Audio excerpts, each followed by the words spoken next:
വരുന്ന നിയമസഭാ തെരഞ്ഞെടുപ്പിൽ തളിപ്പറമ്പ് മണ്ഡലത്തിൽ നിന്നുള്ള CPM സ്ഥാനാർത്ഥി സംസ്ഥാന സെക്രട്ടേറിയറ്റ് അംഗമായ MV ജയരാജനോ മാധ്യമപ്രവർത്തകനായ നികേഷ് കുമാറോ എത്തിയേക്കും. CPIM സംസ്ഥാന സെക്രട്ടറിയായ MV ഗോവിന്ദനാണ് നിലവിൽ തളിപ്പറമ്പ് MLA. അദ്ദേഹത്തിന്റെ ഭാര്യയായ PK ശ്യാമളയുടെ പേരാണ് ജില്ലാ സെക്രട്ടേറിയറ്റ് മുന്നോട്ട് വെച്ചതെങ്കിലും പ്രാദേശികമായ എതിർപ്പുകൾ ഉണ്ടായിരുന്നു.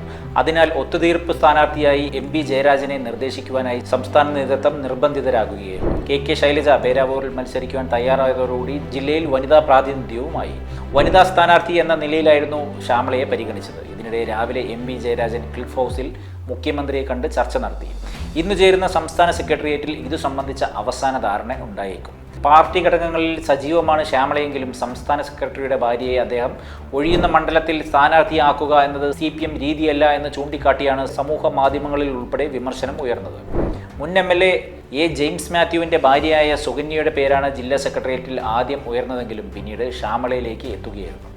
എന്നാൽ ആ തീരുമാനമാണ് ഇപ്പോൾ സംസ്ഥാന നേതൃത്വം ഇടപെട്ട് തിരുത്തുവാനായി ആലോചിക്കുന്നത്. ശ്യാമളയ്ക്ക് സീറ്റ് നൽകേണ്ടതില്ലെന്നും സംസ്ഥാന നേതാക്കളിൽ ചിലർക്ക് അഭിപ്രായമുണ്ട്. കണ്ണൂർ ജില്ലയിലെ എടക്കാട് മണ്ഡലത്തിൽ നിന്നും 1996 നിയമസഭാ അംഗമായി തെരഞ്ഞെടുക്കപ്പെട്ട MV ജയരാജനെയാണ് CPIM തളിപ്പറമ്പിൽ പരിഗണിക്കുന്നത്. ജില്ലാ നേതൃത്വത്തിന് ജയരാജൻ സ്വീകാര്യനാണ്. എന്നാൽ തദ്ദേശ തെരഞ്ഞെടുപ്പിൽ UDFന് മുന്നേറ്റമുണ്ടാക്കിയ മണ്ഡലമാണ് തളിപ്പറമ്പ്. ജയരാജന് പകരം നികേഷ് കുമാറിനും നറുക്കു വീണേക്കാം. പേരാവൂരിലേക്ക് മാറിയ KK ശൈലജയെ തളിപ്പറമ്പിൽ സ്ഥാനാർത്ഥിയാക്കണമെന്ന് ചിലർ വാദിക്കുന്നുണ്ടെങ്കിലും അതിന് സാധ്യതയില്ല. ശൈലജയെ തളിപ്പറമ്പിൽ നിർത്തി പകരം കഴിഞ്ഞ പ്രാവശ്യം സണ്ണി ജോസഫിനെതിരെ മികച്ച മത്സരം കാഴ്ചവെച്ച സക്കീർ ഹുസൈനെ പേരാവൂരിൽ സ്ഥാനാർത്ഥിയാക്കണമെന്നും അഭിപ്രായമുണ്ട്.